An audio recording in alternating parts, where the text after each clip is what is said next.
Hey everybody, it's Jason Blaha here, and it's time for part 2 of the Q&A, so let's go ahead and get this started. Alright, first question. What would you consider a respectable deadlift for a healthy 5'3" man that's 34 years old and 145 pounds?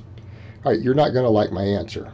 Now, I haven't run the numbers on BMI or fat-free mass index or anything for you. So I might say, I don't know, is 145 pounds someone who's gained all their muscle that they could gain drug-free, right? Are you anywhere near your limit? Like, what's your fat-free mass index?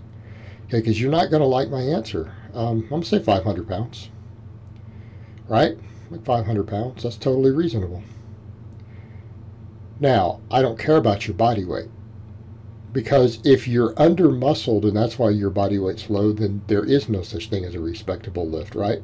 Because you haven't gained muscle. Where do we gain strength? From muscle mass. So if you don't have a respectable amount of muscle, you're not going to have a respectable lift. But let's go over and let's talk about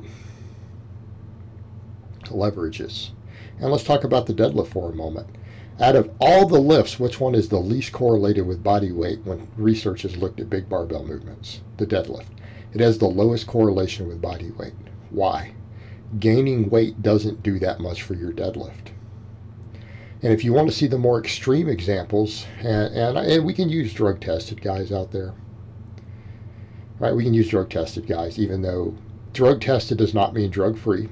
And I do hope people understand that. Like, if you think the guys who are winning in the IPF are clean, you're delusional. Okay? If you think they're all clean, or the majority of them are, you're delusional. Okay, that's reality. But let's go ahead and go with drug tested. I mean, look at the disparity there. What was Jesse Norris pulling like a decade ago at 198? Like 800 pounds. What is Ray Williams, who, is he topping 400 pounds yet? I know he's over 300 pounds. Basically the strongest total for a drug-tested lifter in the world as far as a raw total. He deadlifts up in the 800s. Now, he squats massively more and benches massively more than someone like Jesse Norris. But he's like 150 pounds heavier. Deadlift is a little bit higher. Not massively higher. It's a little bit higher. It's not 100 pounds higher. So your body weight doesn't matter as much as you think it does on the deadlift. It matters, but not that much. You're short, so you have a leverage advantage. At 5'3", you do not have to pull the bar very far. Okay? Therefore, it's not going to take you a massive amount of muscle to reach the normal strength standard that I set out of 500 pounds on a deadlift. Right? If you work at it. If you build the muscle base, if you build all the muscles involved with the deadlift, and you get relatively close to your drug-free limit. You don't have to hit it. I mean, like a 23 fat-free mass index, you could probably reach that. Definitely reach it with a 24. Okay? So, again, go run your own numbers and figure out how big you could possibly be. Use a fat-free mass index calculator. And you might figure out that, wow, you might be 12 pounds of muscle from where you could be, in which case your body weight's going to need to go up 12 pounds. All right, next question. Hey, Jason, keep killing it, man. Would conjugate be a suitable program for a track sprinter, given the program is run 4 days and the track work is done on the other 2 to 3? Also, you should come party on the Jersey Shore with me and my friends on the weekend of the 14th. Thanks. I think that 14th is come and gone already. I appreciate your offer, brother, but I don't party anymore. Like, I actually don't drink alcohol at all. So I legitimately don't party. I've been completely sober from alcohol for close to 2 years now. So back over to the question. Guys who sprint and run track go train at actual Westside under Louis. So why couldn't it be a suitable program? Now, does that mean you're going to always run it exactly? No, because sprinting is actually a relatively demanding sport, and it's going to have sport-specific things involved, right? There's going to be a lot of specificity involved. So if you go look at any of the data or stuff that they've talked about, or videos and documentaries that are out there, even at Westside, a lot of times, and a lot of guys who use the conjugate method for a lot of their athletes that have very demanding sports like that, they take them over to a 3-day a week. Now, there's a couple different ways you could run the 3-day. You could do 1 max day and 2 dynamic days, right, and rotate your upper and lower maxes, or you could just space it out. Right? You can run a 4-day template 3 days a week and just you carry the next workout over each time into the next week. Right? So your 4th day would carry over into the 2nd week, and then of course that week you'd only get 2 days out of a normal rotation, and then so you'd do the 3rd and 4th workout for that block into the next week. So essentially every like 3-week wave, for example, would be done in 4 weeks. That makes sense. Like, you could totally do that. That would be completely workable.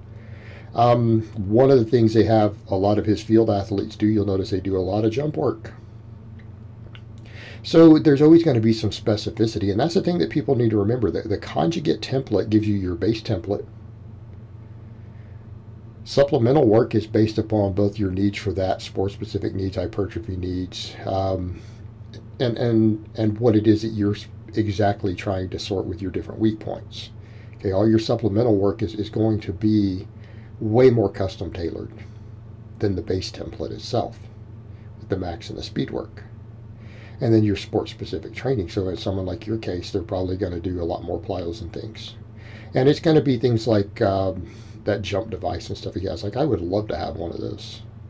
My budget and my space doesn't allow for it right now. Right now, give me time. But again, a lot of plyometric and jump work. It's going to be involved. Spreading the days out more so you can recover would be fine. I mean, you could try it with the normal 4-day. You could try it, but you might find that for recovery reasons, you might need to space it out. And that's perfectly acceptable if that's what you need to do. And it will work just fine. Plenty of athletes who run this system do it 3 days a week and just carry the next workout over each time, right?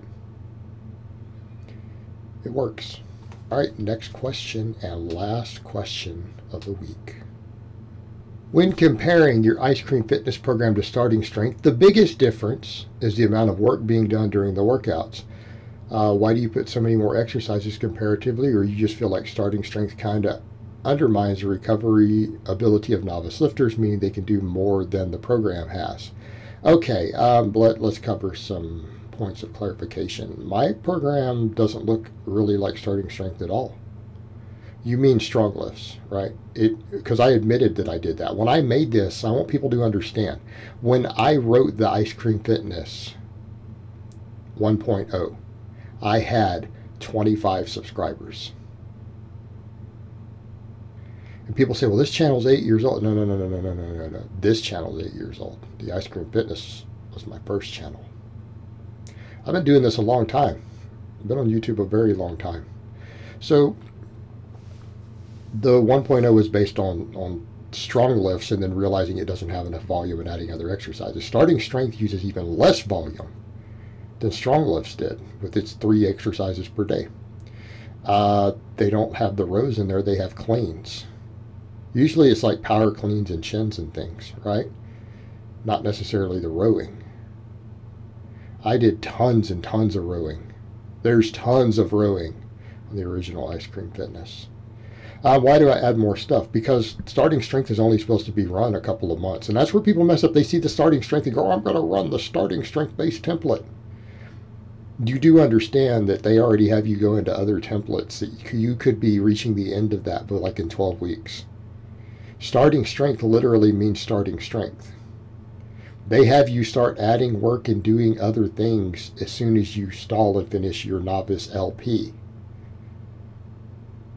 All right, so for a lot of you, if you trained really hard and ate well and slept well, you literally might finish starting strength in 12 to 14 weeks, in which case you're going to need more work. My Ice Cream Fitness kind of goes right into that immediately of saying, look, there's just not enough workload here. And in a lot of these novice programs, you're going to have a lot of muscles that are going to fall short. Triceps, your whole back, like your upper back, middle back, lats, hamstrings, all that stuff is going to be lagging a little bit if you just run those base programs, okay? and it's going to be. And so I'm like, we need more volume. If your goal is to get as big as possible, as quick as possible, we need more exercises and more volume than these minimalist systems put out. The people need to understand I wasn't a training minimalist. I had a phase of minimalism a few years ago. I got over that phase. I didn't start with that phase. Right? I started with stuff like this ice cream fitness stuff for you guys. I was even running conjugate stuff back then, like speed work with bands and everything, and chains. Okay? Go back in time. And even when I kind of came off conjugate, I would do very, very high volumes of triples. You know, people say, well, how many? Like up to 30 triples on the squats every week. Like 30 sets of low rep squats a week and stuff like that. That's how I trained. Right? That's how I trained for a big chunk of the starting of my YouTube career. So, let's get back over to the point. You need more volume. Those minimalist programs are going to leave major weak links if you run them for an extended period of time. You get away with them for a few months, but then you're going to need something else. In my novice program, because I still think someone who's just finished their novice LP on something like starting strength, you're probably still a novice. My definition of a novice, not their definition. And you're going to need more volume if you want to get thick. All right, guys, but that's really all I have to say on that today. I hope it's been informative, and I will talk to you guys next time.